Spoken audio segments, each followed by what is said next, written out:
Sometimes the hardest part about healing is admitting that you need it. We've become so good at pretending, smiling on the outside, saying, "I'm fine," when someone asks how we're doing, and brushing off the pain as if it's too small to matter. But deep down, you know it's not small, it's heavy. It's the kind of hurt that follows you into the quiet moments when the noise dies down and there's no one around to distract you from the ache in your chest.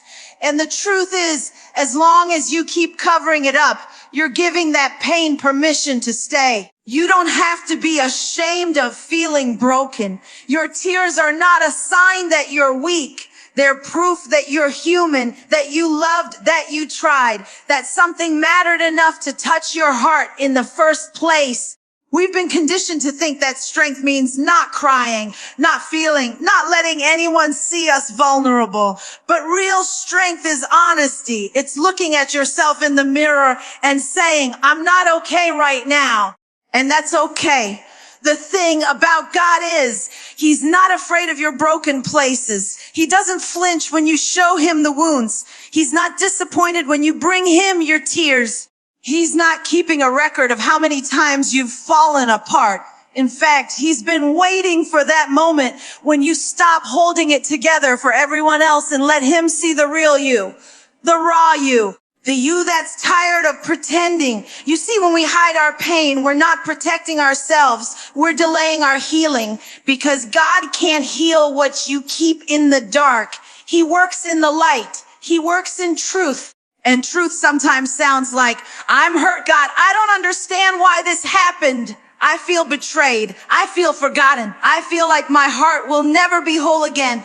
Those words don't push Him away. They pull Him closer. They open the door for Him to step into the very place you've been trying to manage on your own. I know what it's like to wear that mask of "I'm fine," so long that people actually believe it. You show up to work. You post on social media, you laugh at the right moments, and no one sees the storm happening inside you. But what's the cost of that performance? Because while you're busy looking strong for them, you're falling apart in secret.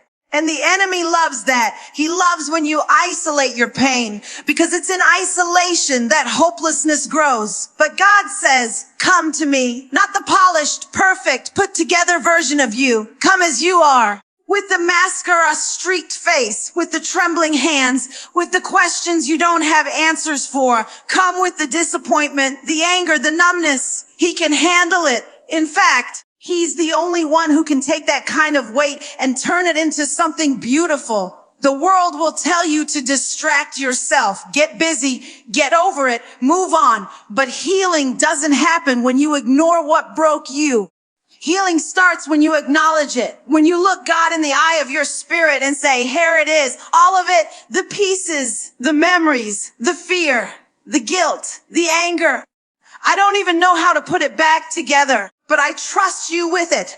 That's not weakness, that's courage. Sometimes we think that by admitting we're hurting, we're failing God somehow, as if faith means never feeling pain. But faith is trusting Him even while you're in pain. Faith is saying, "I believe you can heal me, even though I don't feel healed yet." Faith is holding on when your heart wants to let go.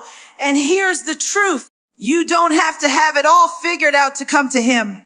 You don't need the perfect prayer. You don't need the right words. You don't need to explain why you're hurting in a way that makes sense. You just need to be honest.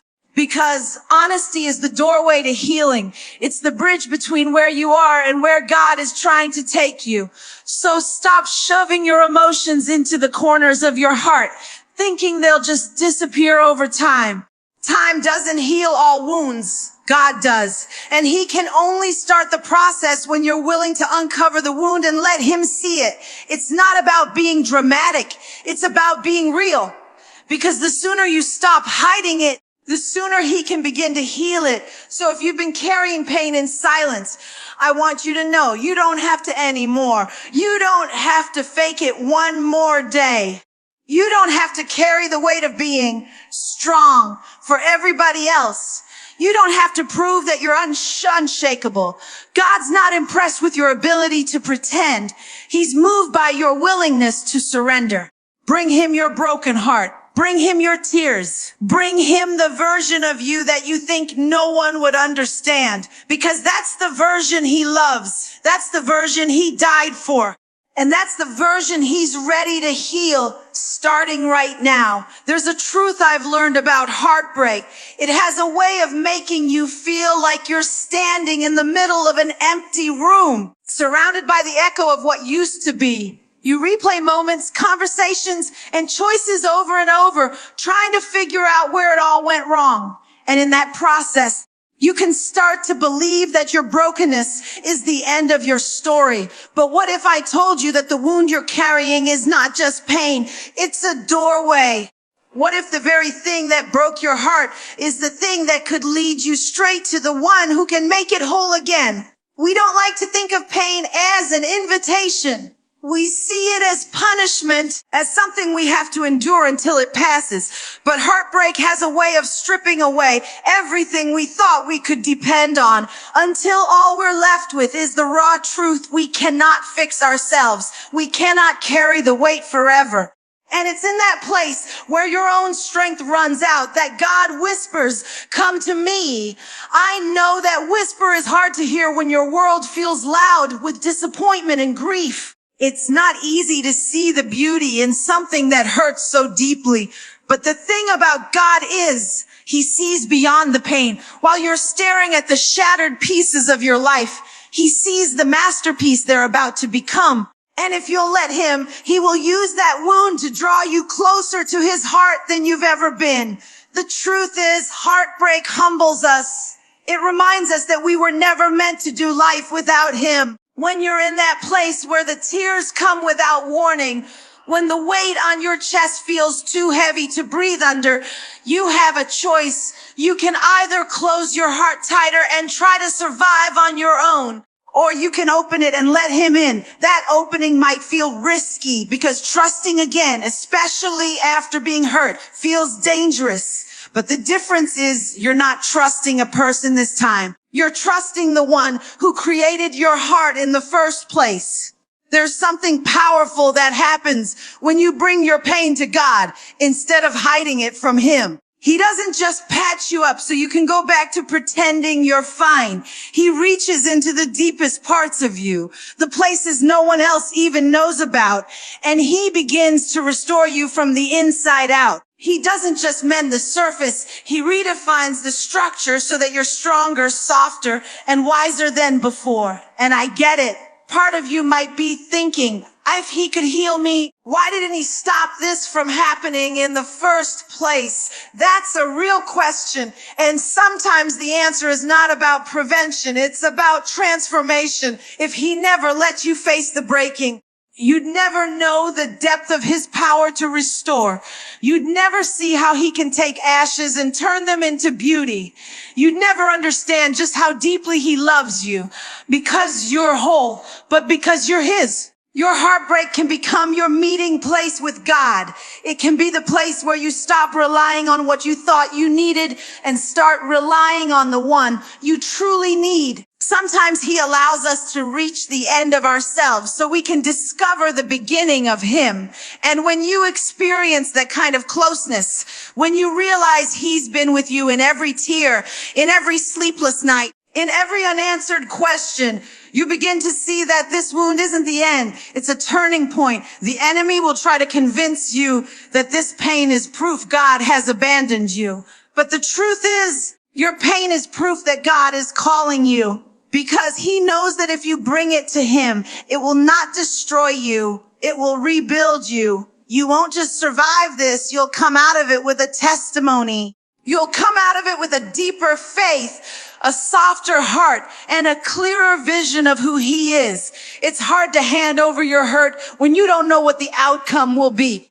But here's the thing. You already know what the outcome will be if you keep holding it yourself. More nights staring at the ceiling. More pretending you're fine when you're not. More weight than your soul was ever designed to carry. But if you place it in his hands, you're placing it in the hands of the only one who knows exactly how to turn pain into purpose. So maybe this heartbreak wasn't sent to end you. Maybe it was sent to bring you back to the one who knows your heart better than you do. Back to the one who can hold every broken piece and still see beauty. Back to the one who can take this wound and make it the very place where your healing begins. We live in a world that praises independence. The more you can handle on your own, the more applause you seem to get. People will tell you to stay strong, push through, and don't let anyone see you break. Somewhere along the way, we've mistaken self-reliance for strength. And we've learned to hide our weakness as if it's a flaw instead of an invitation for God to step in. But can I tell you something? Sometimes the strongest thing you can do is to admit you can't do it alone. I know what it's like to try to hold everything together with your own two hands. You wake up every morning, put on your brave face, go through the motions, and convince yourself that if you just push hard enough, you'll get through it. You pray, but you pray while still holding the steering wheel. You ask God to help, but you don't really release control. You keep trying to be your own healer, your own counselor, your own savior. And all it does is drain you until you're running on empty. There's a kind of exhaustion that sleep can't fix. It's the exhaustion of the soul. It's what happens when you've been carrying more than you were ever meant to carry. Pretending you're okay because you're afraid to collapse in front of people. But here's the thing. God never asked you to carry it by yourself. He didn't design you to hold the weight of heartbreak, loss, betrayal, and confusion all on your own. He created you with a need for him. And that need isn't weakness. It's by design. The problem is we confuse surrender with giving up. We think letting go means we've failed. But surrender is not failure. It's the act of putting the pieces in the hands of the only one who knows how to put them back together.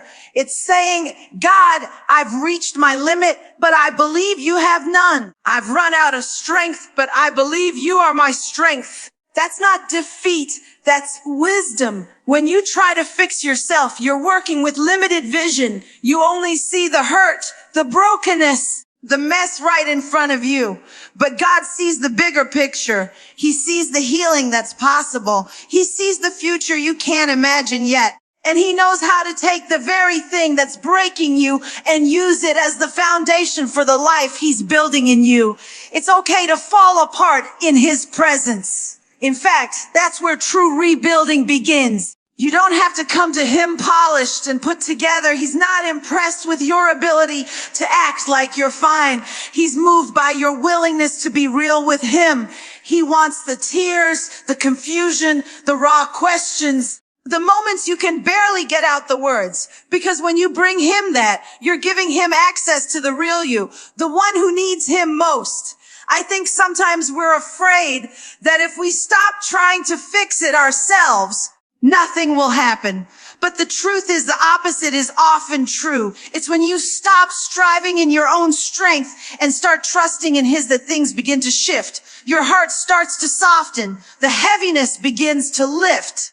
The pain doesn't always disappear overnight, but you start to notice that you're breathing a little easier, sleeping a little deeper, and walking with a little more peace. That's not because you figured it out. It's because you let him carry what you couldn't. And listen, I know it's hard to let go. I know there's a part of you that believes if you don't hold on tight, everything will fall apart. But maybe the truth is it already has. And maybe that's okay, because sometimes things need to fall apart in our hands so they can be put back together in his. Sometimes your greatest breakthrough comes when you finally release your grip and say, God, I trust you more than I trust me. Trying to fix yourself alone will leave you frustrated, exhausted, and empty. But handing your broken pieces to God opens the door to a kind of restoration you could never achieve on your own. He's not asking you to be strong without him. He's asking you to lean on him so he can be your strength. And when you let him, you'll find that what he builds in you is not just repaired, it's renewed, it's stronger, and it's more beautiful than you ever imagined. So stop trying to hold it all together for everyone else. Stop exhausting yourself by pretending you've got it under control. You were never meant to carry this alone, and you don't have to. Let go and let him do what only he can do. One of the hardest things about heartbreak is that we tend to hold on to the very thing that's been hurting us. We cling to memories, to what ifs, to the picture we had in our minds of how life was supposed to be. It's like carrying the shattered pieces of a vase you loved, hoping that somehow, if you hold them long enough, they'll fit back together. But the truth is, as long as your hands are full of what broke you, they can't be open to receive what God is trying to give you. There's comfort in familiarity, even if that familiarity is painful. We convince ourselves that letting go means losing control. We think that if we release it, we'll lose a part of ourselves. But the reality is holding on to the past is what's keeping us from stepping into the future. You can't walk forward if you're always looking over your shoulder. And you can't grab hold of what's ahead if your fists are clenched around what's behind. Sometimes we hold on because we're afraid of the unknown. We'd rather live in the certainty of our pain than face the uncertainty of change. We think, at least I know what this hurt feels like. At least I know this routine. But what you don't realize is that while you're protecting yourself from the risk of change, you're also blocking yourself from the possibility of joy, peace, and restoration. God isn't asking you to let go because he wants to take something from you. He's asking you to let go because he wants to give you something better. But he can't pour fresh water into a cup that's already full of something stale and bitter. He can't place new blessings in hands that are still holding on to yesterday's pain. Letting go isn't about forgetting. It's about making room. I know it's not easy. Letting go can feel like ripping away a part of your heart. You may have invested years, love, trust, and dreams into something or someone. And walking away feels like throwing all of that away. But here's the truth. You're not throwing it away. You're placing it in God's hands, trusting that he can turn even the most painful endings into the beginning of something beautiful. Sometimes we confuse holding on with loyalty. We think, if I really loved, I'll stay connected to it in my heart forever. But love was never meant to chain you to pain. Love was meant to be a reflection of God's freedom and goodness in your life. And if something is costing you your peace, your hope, and your ability to heal, that's not love anymore. It's bondage. And bondage is not from God. You might think you're protecting the memory of what you lost, but in reality, you're protecting the wound. You're keeping it from healing because you keep reopening it, rehearsing the hurt in your mind, reliving the pain in your heart. And every time you do that, you're giving yesterday the power to dictate today. God has more for you. He has a plan that includes joy you haven't felt yet, love you haven't experienced yet, and peace that you can't even imagine right now. But you can't step into that with your arms full of yesterday. You have to trust that what he has ahead is worth releasing what's behind. There's a scripture that says, forget the former things. Do not dwell on the past. See, I am doing a new thing. That's not because your past didn't matter.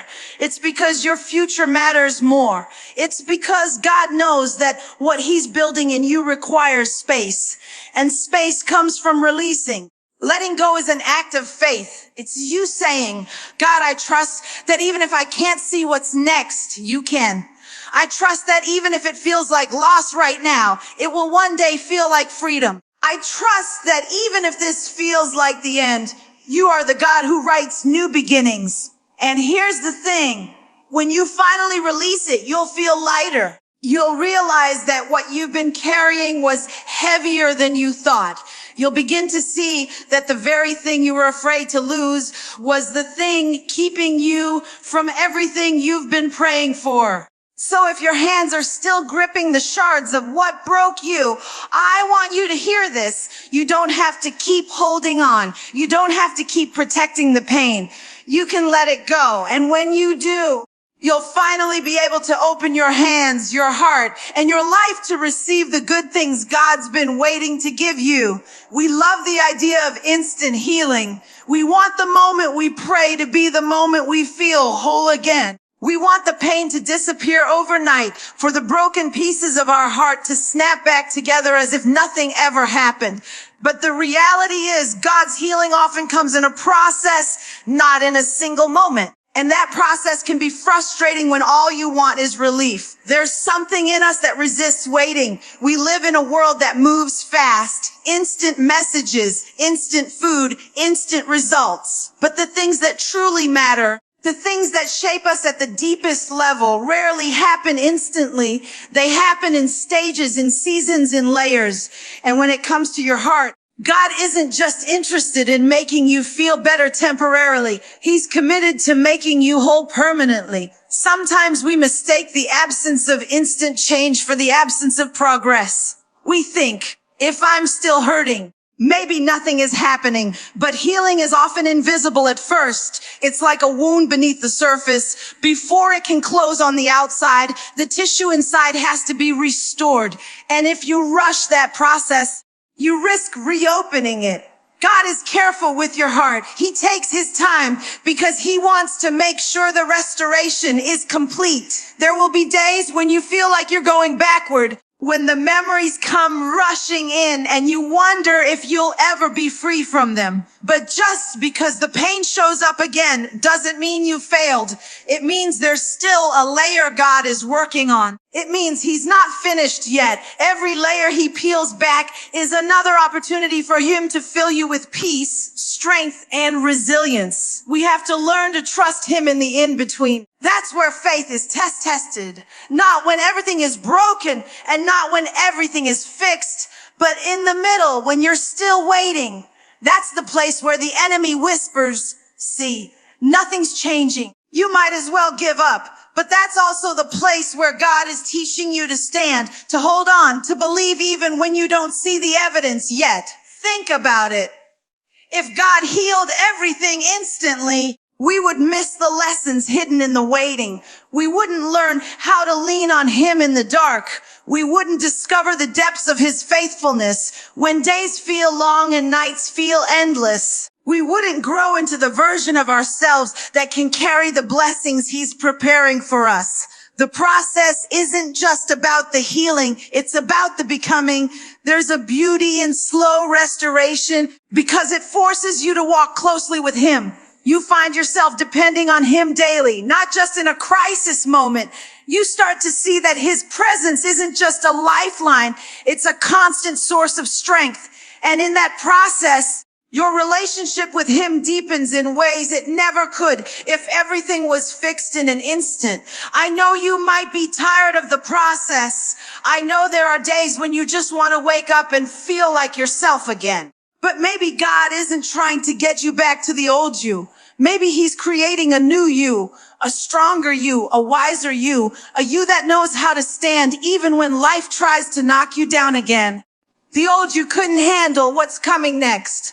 But the new you will. The waiting will test you. It will stretch you. It will force you to confront parts of yourself you didn't even know were there. But it will also shape you into someone who can carry joy without fear, peace without conditions, and hope without limits. And one day, you'll look back on this season and realize the process was the very thing that prepared you for the promise. Healing that lasts is worth the wait. Because when God is finished, you won't just be patched up. You'll be renewed from the inside out. You won't have to pretend you're okay. You will be okay. You won't just survive the pain. You'll thrive beyond it. And that's the kind of healing that no one and nothing can take away from you. So if you're still in the middle, still waiting for the breakthrough, don't give up. Every day, every tear, every prayer is part of the work he's doing in you. Trust the process, because the process is proof that he hasn't left you. And when it's done, you won't just be healed. You'll be transformed. When God heals your heart, it's not so you can hide the evidence. We tend to think the goal is to get back to a place where no one can see what we've been through, where we can look as if nothing ever happened. But God's healing isn't about erasing your story.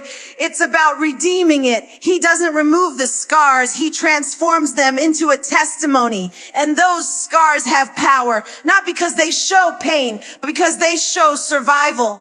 There's someone right now who needs to know they're not alone in what they're going through. They need to see proof that heartbreak doesn't have to be the end of their life. They need to know that God really can take a shattered heart and make it whole again. And while they could read that in a book or hear it in a sermon, nothing speaks louder than a living example. That's why your story matters. That's why your healing is bigger than you. The enemy will try to convince you to stay silent. He'll whisper that your past disqualifies you, that if people knew what you went through, they'd see you differently. But the truth is, your healed heart is not a mark of shame. It's a mark of grace. It's evidence that you've walked through the fire and come out on the other side. And when you're willing to share that, you become a light for someone still lost in the dark. I know it's not easy to open up about the parts of your life that hurt the most. We fear judgment, misunderstanding, or rejection. But when you speak from a place of healing, you're not reopening the wound. You're revealing the miracle. You're showing what God can do with a life surrendered to Him. And when people hear your testimony, it awakens hope inside them that maybe, just maybe, God can do the same for them. Think about it. Every scar tells a story. It says, I've been hurt, but I've also been healed. It says, I've been through something, but I'm still here. It says, yes, the pain was real, but so was the restoration. And the moment you decide to stop hiding those scars is the moment they start to shine as a beacon for others. Your testimony doesn't have to be perfect or polished. You don't have to tell it like a motivational speech. You just have to be real, because real resonates. Real reaches into someone's heart in a way that rehearsed words never could. You don't have to have all the answers. You just have to share the truth of what God has done for you. The beauty of a healed heart is that it doesn't just bring comfort to you. It becomes a gift to everyone who encounters your story. You become living proof that the valley is not forever, that the storm eventually passes, that the night eventually breaks into morning. And sometimes that's all a person needs to keep going. The belief that there's a morning coming for them too. You may think your story is too small to matter, but you have no idea who it will reach. You might share something in a conversation in a moment you didn't plan, and it could be the exact lifeline someone needed that day. You might never see the impact it has, but that doesn't make it any less powerful. God doesn't waste healing, and He doesn't waste your testimony. When you speak about what God has done in your life, you're not just recalling the past, you're declaring His faithfulness in the present. You're saying, I am proof that He still heals, that He still restores, that He still brings beauty from ashes. And when you declare that, it not only strengthens the faith of others, it strengthens yours. So don't hide your healed heart. Don't tuck it away as if it's a secret between you and God. Let it be a story the world can read. Let it be the evidence that even when life breaks you, it doesn't have to define you. Let it be the reason someone else decides to keep believing, to keep praying, to keep trusting. Because healing is never just about you. It's about the chain reaction it creates. Your testimony can be the spark that lights someone else's path, the proof that God is still in the business of mending what's been broken. And if all you do is let one person know they can make it through, then every tear you cried, every prayer you prayed, and every moment you fought to keep going will have been worth it.